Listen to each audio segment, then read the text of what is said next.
Bonjour et bienvenue à toutes et à tous sur le plateau du Journal de la Culture. Il regroupe plus de 200 métiers manuels ancestraux. Les métiers d'art sont mis à l'honneur chaque année depuis 2012 dans toute l'Europe à travers les journées européennes des métiers d'art. Ces journées de présentation de ces métiers traditionnels permettent à tout public une immersion chez les professionnels, dans les centres de formation aux métiers d'art et via divers événements spéciaux.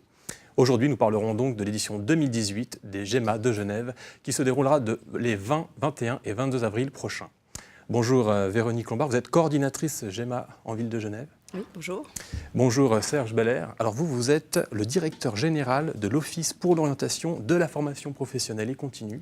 Et vous êtes aussi en charge du développement et de la promotion de la formation professionnelle à Genève. C'est bien ça? Alors non, je suis directeur à l'OFPC, pas directeur général. Bon ben voilà, au moins c'est un sacré raccourci. Ma première question, Véronique Lombard, sera peut-être pour vous. Est-ce que vous pourriez un petit peu nous parler en quoi consiste la thématique GEMA 2018, futur en transmission? Il s'agit de passer, au fond, des savoir-faire séculaires, des métiers d'hier, à une génération qui s'en fera le promoteur dans les années à venir. Je crois que c'est vraiment cette idée de métiers du passé pour les métiers d'avenir. Alors qu'est-ce que nous réserve cette émission 100% genevoise, puisque les GEMA sont européens? Quelle est la particularité de la programmation cette année? Alors, à Genève, je crois que c'est un peu partout en Europe. Au fond, il y a une grande diversité. Je crois que c'est ça qui illustre, au fond, ces journées au niveau de l'Europe. À Genève, ça ne sera que ce reflet de manière extrêmement large. On aura environ 61 métiers différents avec une centaine d'artisans. Donc là, la diversité est absolument spectaculaire. On pourra voir autant des maquettistes que des marionnettistes, des scénographes, des couturiers, des costumiers. Enfin, la liste est longue puisqu'il y en a plus de 60. Donc c'est vraiment cette diversité qui va illustrer cette édition 2018. Quel bilan est-ce que vous observez des éditions précédentes? Alors l'engouement existe, ça c'est clair et net que parmi les jeunes, il y a toute cette proximité, il y a l'objet unique à réaliser. L'intérêt existe, on le voit dans les formations qu'on dispense à Genève. Les jeunes sont là. Ce qui est plus difficile pour nous, et c'est dans ce cadre-là en fait qu'on essaie de travailler dans les GEMA, c'est d'arriver à trouver des places d'apprentissage, à trouver des aménagements pour que les artisans, le cas échéant, puissent engager des apprentis. Et la deuxième difficulté, mais aussi ça fait partie de nos travail pédagogique, c'est d'expliquer aux jeunes qu'avant d'être un artisan d'art, il faut être un professionnel. Qu'il faut être un bon horloger, un bon bijoutier, un bon carreleur, si on veut devenir un artisan dans la mosaïque. Oui. Et qu'on ne commence pas comme ça, du jour au lendemain. Il n'y a pas l'artisan d'art, ça vous tombe pas dessus comme ça. C'est tout un travail, tout un processus, et ça commence par un apprentissage.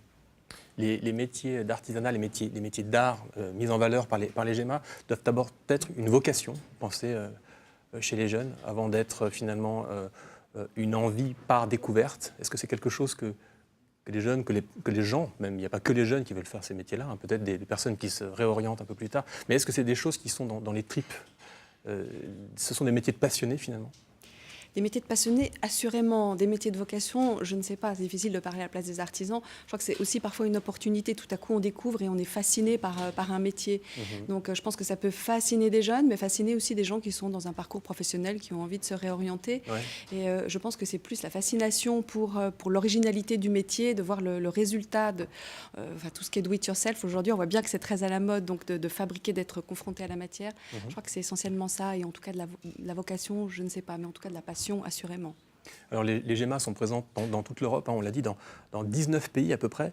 Véronique Lombard, comment est-ce que vous avez choisi finalement les lieux et quels sont ceux qui proposent les événements les plus importants durant l'édition 2018 qui nous attend?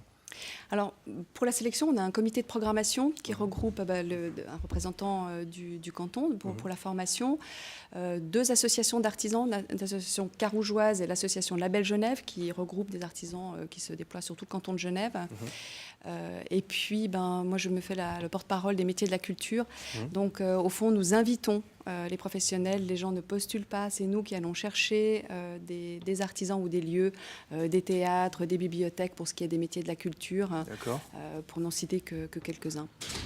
Est-ce que vous seriez tous les deux d'accord de dire finalement que les GEMA, en tout cas celles qui se passent à Genève, ont un rôle de passeur de transmission de métiers, du patrimoine.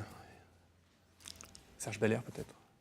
Alors, je pense que les GEMA, elles touchent en fait beaucoup de secteurs. C'est pour ça qu'en fait, on va essayer dans les mois qui viennent d'ouvrir encore à l'État ou à d'autres associations professionnelles cette réflexion sur l'artisanat, parce qu'il y a l'aspect culturel, il y a l'aspect formation, mais il y a aussi l'aspect économie, tissu industriel.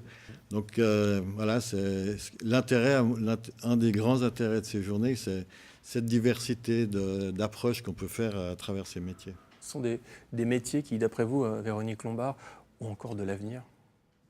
Ah bah, assurément, je crois que, je sais pas, on a notre patrimoine bâti, par exemple, ça va être un des focus cette année avec les métiers du fer qui seront présentés au pavillon Cycli.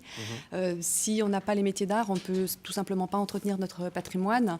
Et concernant les métiers de la culture, qui est un domaine qui m'est plus proche, bah, évidemment, si on n'a plus de couturières, plus de scénographes, on n'a plus de théâtre, plus de musique, si on n'a plus de luthier. C'est la base. Donc voilà, c'est vraiment les fondamentaux Et les centres de formation qui forment à ces métiers d'art, voient-ils leurs inscriptions croître ou au contraire, est-ce que certains centres sont à deux doigts de mettre les clés sous la porte? Non, comme je disais tout à l'heure, en fait, on a un certain nombre de centres de formation qui forment à un CFC, à devenir un professionnel. Mais nous, on essaye, parce que le marché est très, très étroit, c'est souvent des niches. Donc on ne peut pas former à plein temps forcément dans tous ces métiers d'art.